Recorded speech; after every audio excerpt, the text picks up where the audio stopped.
তো আজকে আমরা আলোচনা করব রেসিস্টর, রেসিস্ট্যান্স এবং ইন্ডাকটিভ নিয়ে। একটি সার্কিটের মধ্যে রেসিস্ট্যান্স কী কাজ করে? একটি সার্কিটের মধ্যে রেসিস্ট্যান্স কারেন্ট ফ্লোকে বাধা দেয়। কেমন বাধা দেয়? মানে একটা কারেন্ট যেমন একটা কারেন্ট জোর ফ্লো হচ্ছে এবং সেই কারেন্টটাকে রেসিস্ট্যান্স স্লোলি করে দেয়, হালকা করে দেয়। মানে আস্তে আস্তে ফ্লো হবে, কারেন্ট ফ্লো হবে কিন্তু আস্তে আস্তে ফ্লো হবে, কারেন্টের স্পিডটা কমিয়ে দেয়। যেমন ধরো একটা পাইপে জল যাচ্ছে, ঠিক আছে, সেই পাইপের মধ্যে কি থাকে, ট্যাপ লাগানো থাকে। ট্যাপটা যদি আমি ট্যাপ আবার যেরকম লাগাবো, এবারে ধরো আমি যদি কম প্রেসার দিই তাহলে কম জল যাবে, যদি বেশি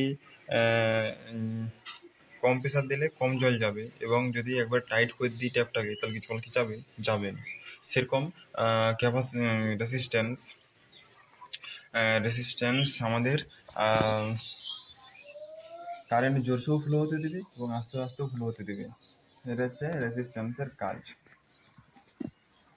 জলকে যেমন আস্তে আস্তে ফ্লো হতে দেয় ট্যাপের সাহায্যে, সকেট লাগানো থাকে, আস্তে আস্তে ফ্লো হতে দেয়, স্পিডে জলটা যাবে, সকেটটা লাগানো আছে বলে জলটা আস্তে আস্তে যায়।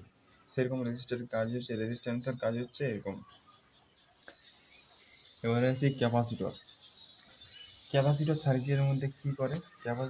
সার্কিটের মধ্যে ক্যাপাসিটর নিজের চার্জ স্টোর করে রাখে, এবং কারেন্ট যখন চলে যায় তখন ক্যাপাসিটর থেকে যে চার্জটা সংরক্ষণ করে রাখে সেই চার্জটা আবার সার্কিটের মধ্যে দিয়ে দেয়। ক্যাপাসিটর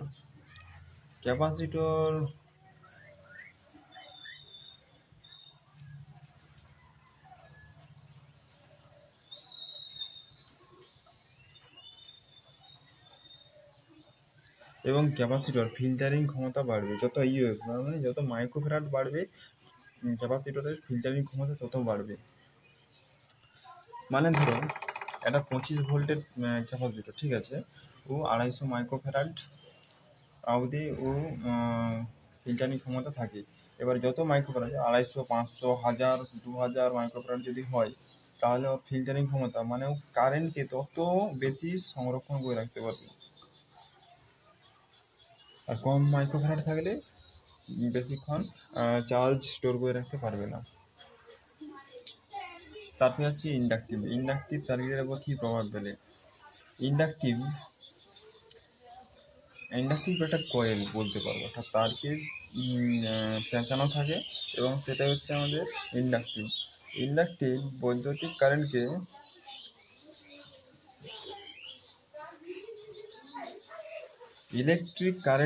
বৈদ্যুতিক কারেন্টকে ম্যাগনেটিক শক্তি আকারে ধরে রাখতে